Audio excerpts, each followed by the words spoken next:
Billion dollar company বললেই আমাদের মাথায় একটা চেনা ছবি ভেসে ওঠে, তাই না?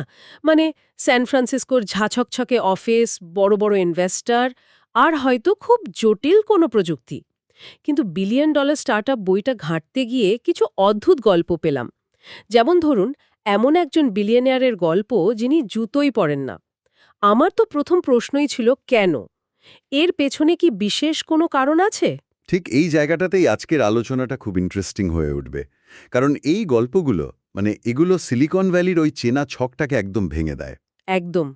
এগুলো দেখায় যে সাফল্য সবসময় বড় বিনিয়োগ বা খুব জটিল প্রযুক্তি থেকে আসে না। হুম। কখনো কখনো এটা আসে খুব সাধারণ একটা দর্শন থেকে বা টিকে থাকার জন্য নেওয়া একটা অদ্ভুত সিদ্ধান্ত থেকে।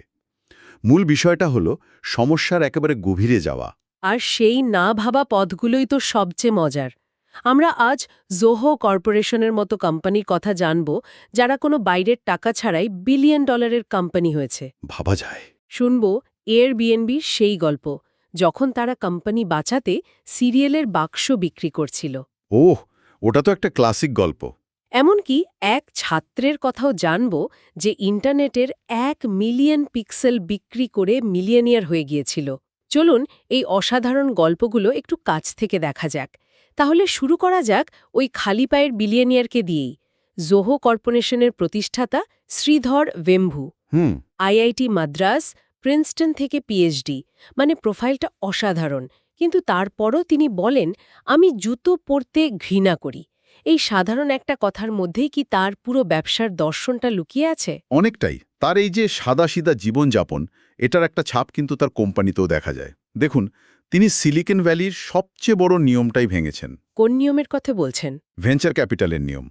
তিনি কোনো রকম বাইরের বিনিয়োগ ছাড়াই, মানে কোনো বড় বিনিয়োগকারী সংস্থার টাকা ছাড়াই একটা বিলিয়ন ডলারের কোম্পানি তৈরি করেছেন। এটা তো আজকের দিনে প্রায় অসম্ভব একটা ব্যাপার। এটা আসলে নিজের দর্শনের ওপর একটা চরম আস্থার উদাহরণ।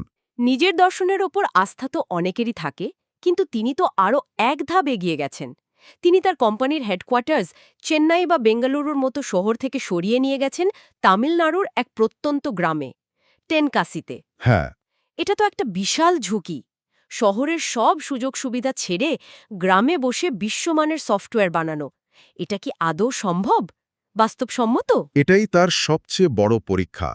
আর এখানেই তার দর্শনটা সবচেয়ে পরিষ্কারভাবে ফুটে ওঠে। তিনি বিশ্বাস করেন, প্রতিভা শুধু শহরেই থাকে না। ঠিক। সঠিক সুযোগ পেলে গ্রামের ছেলেমেয়েরাও বিশ্বমানের কাজ করতে পারে। তার ওই টেনকাসি অফিসে এখন ৩৫০০রও বেশি কর্মী কাজ করে, যার ৮০% স্থানীয়। তার মানে তিনি শুধু গ্রামের অর্থনীতিকেই চাঙ্গা করছেন না, তিনি প্রমাণ করছেন যে প্রযুক্তিকে বিকেন্দ্রীকরণ করা সম্ভব। এক্স্যাক্টলি। তিনি একটা বিকল্প মডেল তৈরি করছেন, যেখানে কাজ মানুষের কাছে পৌঁছায়, মানুষকে কাজের জন্য শহরে ছুটতে হয় না। কিন্তু এই মডেল কি ব্যবসায়িকভাবে সফল? মানে আদর্শগতভাবে শুনতে খুব ভালো লাগছে, কিন্তু দিনের শেষে তো লাভ ক্ষতির হিসেবটাও দেখতে হবে। অবশ্যই। আর সেই হিসেবটা বেশ অবাক করার মতো। কোনো বাইরের বিনিয়োগ ছাড়া শুধুমাত্র নিজেদের আয়ের ওপর ভর করে জোহর বার্ষিক আয় ২০১২ থেকে ২০১৯-এর মধ্যে প্রায় $১০০ মিলিয়ন থেকে $৫০০ মিলিয়নে পৌঁছেছে। তার মানে এই গ্রামীণ মডেলটা ব্যবসায়িকভাবে সফল। অত্যন্ত টেকসই এবং সফল। তিনি দেখিয়েছেন যে শেকড়ের কাছাকাছি থেকেও বিশ্ব জয় করা যায়। শ্রীঘর ভেম্বুর দর্শনটা তো অসাধারণ, কিন্তু সব সফল কোম্পানির শুরুটা এত আদর্শ দিয়ে হয় না। কিছু কিছু ক্ষেত্রে শুরুটা হয় একেবারে টিকে থাকার লড়াই থেকে। যা আমাদের এয়ারবিএনবির গল্পের দিকে নিয়ে যায়। একদম। আমরা হয়তো অনেকেই জানি যে টাকার অভাবে তারা নিজেদের বসার ঘরে এয়ার ম্যাট্রেস পেতে ভাড়া গিয়েছিল, কিন্তু আসল নাটকীয় মুহূর্তটা তো এর পরেও এসেছিল। হ্যাঁ, যখন কোম্পানিটা প্রায় দেউলিয়া হওয়ার পথে। সালটা ২০০৮। আমেরিকার প্রেসিডেন্ট নির্বাচন চলছে, আর তাদের হাতে কোনো টাকা নেই।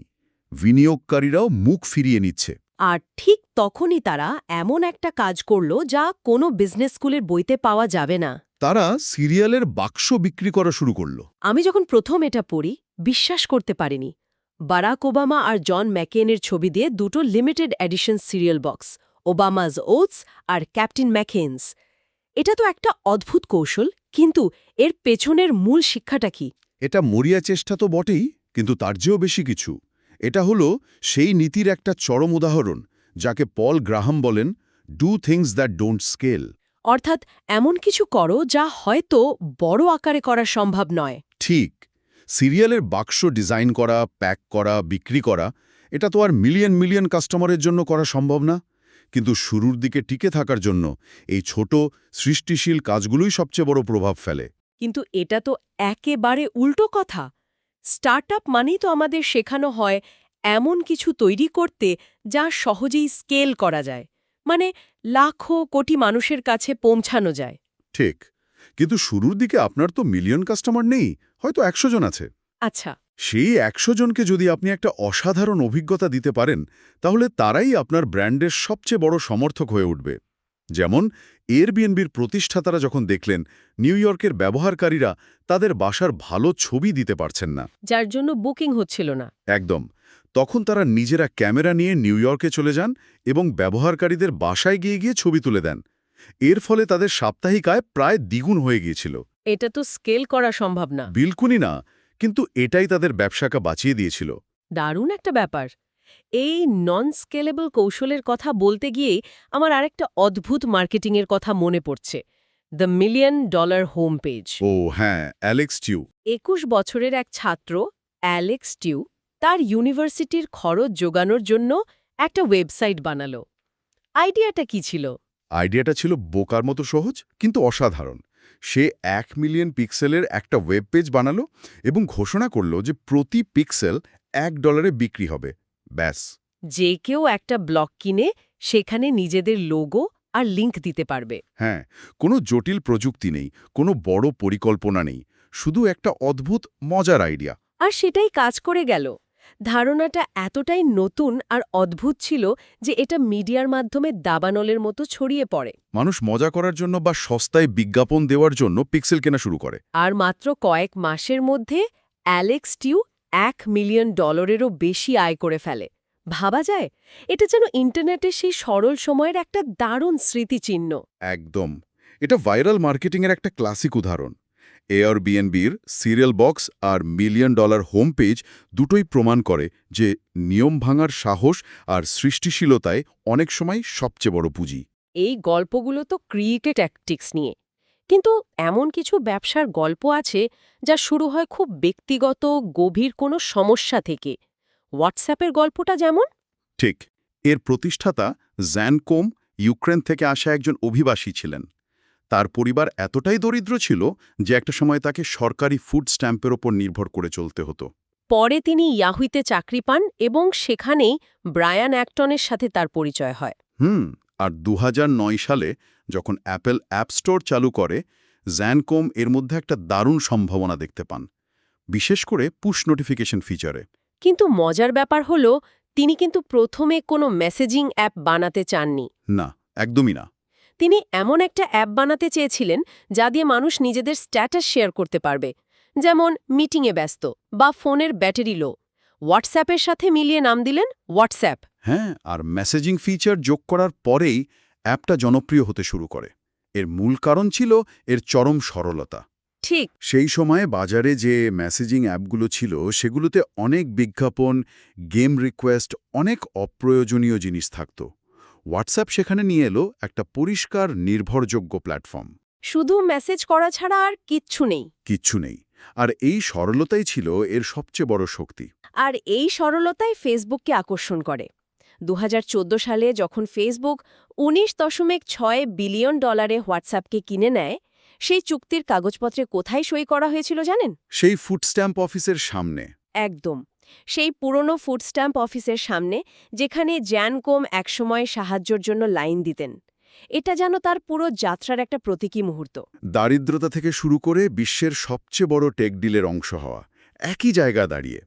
এই গল্পটা দেখায় যে আপনার অতীত যতই কঠিন হোক না কেন, একটা ভালো আইডিয়া এবং নিষ্ঠা থাকলে সবকিছুই সম্ভব। তবে এখানে একটা মজার টানাপোড়েনও আছে।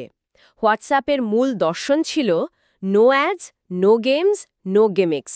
আর তাকে কিনে নিল ফেসবুক, যার পুরো ব্যবসায় বিজ্ঞাপনের উপর নির্ভরশীল। এই দুটো ভিন্ন দর্শনের সংঘাত কিন্তু আজও চলছে। একদম। ব্যক্তিগত সমস্যা থেকে সমাধানের আর একটা অসাধারণ উদাহরণ তো আমাদের খুব কাছেই আছে, গ্রামীণ ফোন। ইকবাল কাদের। হ্যাঁ, ইকবাল কাদির যখন আমেরিকায় কাজ করতেন তখন বাংলাদেশে তার পরিবারের সাথে যোগাযোগ করতে গিয়ে অসম্ভব সমস্যায় পড়তেন। এই ব্যক্তিগত ভোগান্তি থেকেই তার মাথায় একটা যুগান্তকারী চিন্তা আসে। তিনি উপলব্ধি করেন যে কানেক্টিভিটি মানেই প্রোডাক্টিভিটি, অর্থাৎ যোগাযোগ ব্যবস্থা যদি উন্নত হয় তাহলে দেশের উৎপাদনশীলতাও বাড়বে। কিন্তু তিনি শুধু একটা টেলিকম কোম্পানি খোলার কথা ভাবেননি। তিনি এমন একটা ব্যবসায়িক মডেল তৈরি করেন যা একই সাথে সামাজিক সমস্যারও সমাধান করবে। তিনি গ্রামের দরিদ্র নারীদের ক্ষুদ্র ঋণ দিয়ে মোবাইল ফোন কিনে দেওয়ার ব্যবস্থা করেন। হ্যাঁ, যাতে তারা সেই ফোন ব্যবহার করে গ্রামের অন্যদের কাছে ফোন কল সেবা বিক্রি করে আয় করতে পারেন। এই ফোন লেডি মডেলটা তো শুধু একটা ব্যবসা তৈরি করেনি, এটা হাজার হাজার ক্ষুদ্র নারী উদ্যোক্তা তৈরি করেছে। ঠিক। গ্রামীণ ফোনের সাফল্য প্রমাণ করে যে সমাজের সবচেয়ে দরিদ্র বা সুবিধাবঞ্চিত জনগোষ্ঠীকে সেবা দেওয়ার মাধ্যমেও বিশাল এবং লাভজনক ব্যবসা তৈরি করা সম্ভব। এটাকে বলা হয় bottom of the pyramid approach. কিন্তু এখানে একটা প্রশ্ন আসে, যা আপনি আগেই তুলেছিলেন। আজকের দিনে যেখানে প্রায় সবার হাতেই স্মার্টফোন, সেখানে গ্রামীণ ফোনের সেই শুরুর ফোন লেডি মডেলটা কি আর প্রাসঙ্গিক আছে? এটাই তো ভাবার মতো প্রশ্ন। হয়তো সেই নির্দিষ্ট মডেলটা এখন আর আগের মতো নেই, কিন্তু এর মূল দর্শনটা তো এখনও প্রাসঙ্গিক। অর্থাৎ প্রযুক্তিকে ব্যবহার করে সমাজের সবচেয়ে প্রান্তিক মানুষটিকে অর্থনৈতিক কর্মকাণ্ডের সাথে যুক্ত করা। একদম। গ্রামীণ ফোন হয়তো সেই যাত্রার প্রথম ধাপ ছিল। এখন হয়তো বিকাশের মতো সার্ভিসগুলো সেই কাজটাই অন্যভাবে করছে। মূল ব্যাপারটা হলো সেই পথটা তো গ্রামীণ ফোনই দেখিয়েছিল। তাহলে আজকের এই সব গল্প থেকে আমরা কি শিখলাম? চলুন একটু গুছিয়ে নেওয়া যাক। জোহো আর শ্রীধর ভেম্বুর গল্প আমাদের শেখালো যে নিজের আদর্শে অটল থেকে কোনো বাইরের বিনিয়োগের পেছনে না ছুটেও বিশ্বমানের কোম্পানি তৈরি করা সম্ভব। শ্রুতি ও বিপরীতে চলার সাহসটাই এখানে মূল কথা। এয়ারবিএনবি আর $1 মিলিয়ন হোম পেজ আমাদের দেখালো যে সবচেয়ে কঠিন সময়েও টিকে থাকার জন্য অদ্ভুত এবং সৃষ্টিশীল পথ বেছে নিতে ভয় পাওয়া উচিত নয়। একটা সিরিয়ালের বাক্স যে একটা কোম্পানিকে বাঁচিয়ে দিতে পারে, এটা তার সবচেয়ে বড় প্রমাণ। কখনো কখনো সবচেয়ে বোকার মতো আইডিয়াটাই সবচেয়ে ভালো কাজ করে। আর হোয়াটসঅ্যাপ এবং গ্রামীণ ফোন প্রমাণ করল যে সবচেয়ে বড় ব্যবসায়িক সুযোগগুলো প্রায়শই আমাদের চারপাশের সাধারণ এবং ব্যক্তিগত সমস্যাগুলোর মধ্যেই লুকিয়ে থাকে। একদম। নিজের বা কাছের মানুষের কোনো একটা বড় সমস্যার সমাধান করতে পারলেই সেটা হয়তো আরও মিলিয়ন মিলিয়ন মানুষের সমস্যার সমাধান করে দেবে। প্রতিটি ক্ষেত্রেই দেখা যাচ্ছে শুরুটা হয়তো খুব সাধারণ ছিল, এমনকি অদ্ভুত, কিন্তু তাদের দৃষ্টিভঙ্গি আর সমাধানটা ছিল অসাধারণ। তারা শুধু একটা পণ্য বা সেবা বিক্রি করেনি, তারা মানুষের একটা প্রয়োজনকে খুব সহজভাবে মিটিয়েছে। এই আলোচনা শেষে একটা চিন্তা মাথায় আসছে। আমরা সবাই তো প্রতিনিয়ত কোনো না কোনো ছোটখাটো সমস্যা বা অসুবিধার সম্মুখীন হই। হয়তো ভাবি, ইস, যদি এটার একটা সহজ সমাধান থাকত। প্রায়ই হয়। কে জানে, আমাদের দৈনন্দিন জীবনের এই বিরক্তির মধ্যেই হয়তো লুকিয়ে আছে পরবর্তী $1 বিলিয়ন ব্যবসার আইডিয়াটা। একটু ভেবে দেখার মতো, তাই না?